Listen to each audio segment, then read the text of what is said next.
All right, we're going to get back into this. I just did a little town hall session over at Talking Story, that channel. I'll leave a link in the description. They'll probably put up a video with a little 2-minute clip summarizing essentially what I'm going to say in this video. Now we're going to go to the tripod. Okay, we're going to go to Darth Revan's lightsaber. Obviously, the greatest tripod known to man. It's the real deal. Not a humble brag, just a brag is what we'll call it. Oh no. Oh no. Oh, wow. That actually feels a lot. I mean, the top of my head's cut off, so I'll sit down here. Okay, now a little more long form than my 2-minute clip in Talking Stories Town Hall.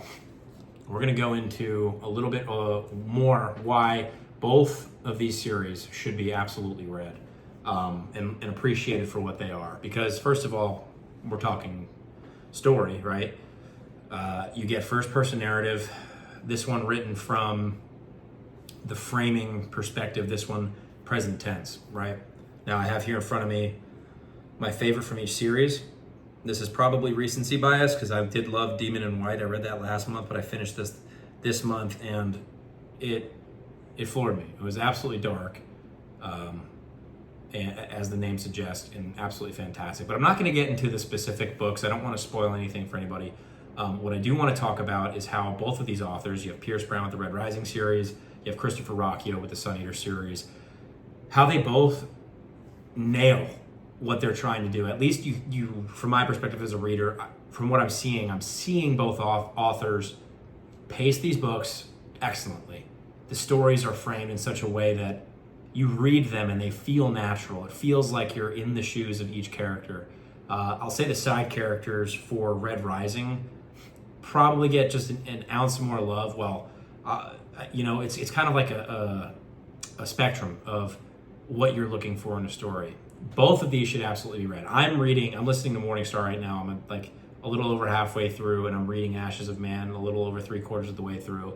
And I'm reading them at the same time, which is asinine. But I'm listening to Morningstar, which is the audiobooks, by the way, for Red Rising, absolutely fantastic.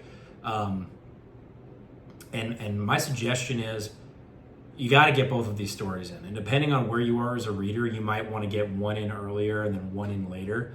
My suggestion would be go with Red Rising first.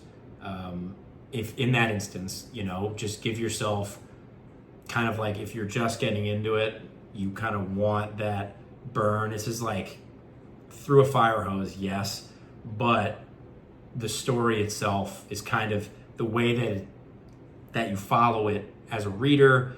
This might be honestly a better way to get yourself into it at first. Whereas Suneater, it's the depth. Both of these have giant scope.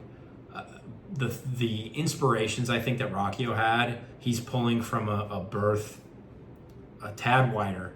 I read the Book of the New Sun, the Sword and Citadel, which is the second book, and Shadow and Claw, and what he gets into in this book specifically has a callback to a scene in Sword and Citadel, and just the things that he appreciates, the ode to sci-fi of the past and other stories, and his taking it to the extreme.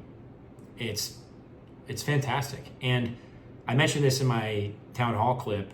I think at different points in my life, I might have liked one story better than the other. One might have hit more. In, I believe, Red Rising, your character starts out at 16 or 18 years old. Here in Empire of Silence, the first book of Suneater, you're starting at a character that's 30 years old. And I'm 29, personally. Daniel Green did a longer video, talking about the impact of Suneater has had on him. And he's obviously gotten older because he's alive, which is fantastic. And you have these just story notes that just hit with Suneater. That really just pull you in. And I don't want people out there to think one is better than the other. You can. You're more than, obviously, everybody loves rating things nowadays, but I think just having an appreciation for each story and the different notes that they're trying to hit and the different stories they're trying to tell. I think both these books are vastly different. I see a lot of people on the interwebs. I can see the comparisons. I think the comparisons come from both of them have inspiration from Dune, where I think you kind of get a little bit more of that in Suneater. on a wider scope, again, things taken to the extreme of his experiences. I just think both need to be appreciated, essentially, is all I'm trying to say. Yeah, that could have been a way shorter video. 6 minutes. It's not going to kill you. You got to read both. Let me know what you think down below. I'm about to finish Morningstar probably by the end of this week. I should finish Ashes of Man by the end of this week.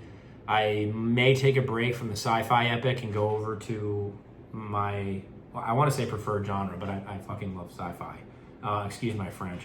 Literally my first curse word the whole video. Here we are at the end of it. YouTube asks you, are these videos for kids? And I'm like, I mean, no, but like people curse in life. So I don't know.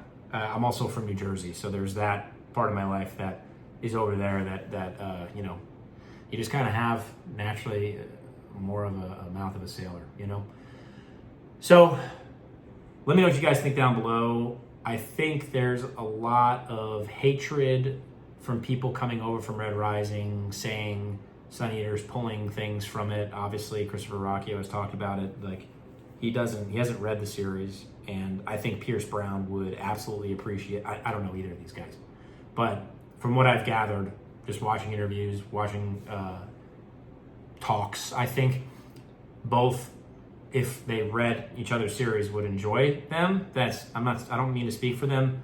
That probably is wrong. I'm thinking about it. But don't worry about what I'm thinking, okay? Let me know what you think. That's what I want to know. Let me know down below.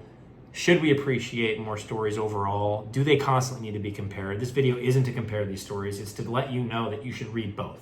You should absolutely read both. I started Suneater after I had read the first Red Rising book, and I beamed through the Suneater books, and then I went back and started listening to the rest of the Red Rising series, and I'm loving both so far. Just seeing an older Hadrian Marlowe in the later books. I mean, it's a first-person narrative. This is what you're getting. The twists and turns that Suneater will take you on, you'll be flabbergasted. Yeah, that's a good way to say it. Kids will love that one, right? Thank you guys for watching. Again, like my video or dislike it. Give it the flowers it does or does not need. Comment below with your thoughts on both of these series or other series in sci-fi that maybe I'm missing. Thanks for watching, and I hope you come back for more. Later, gangsters.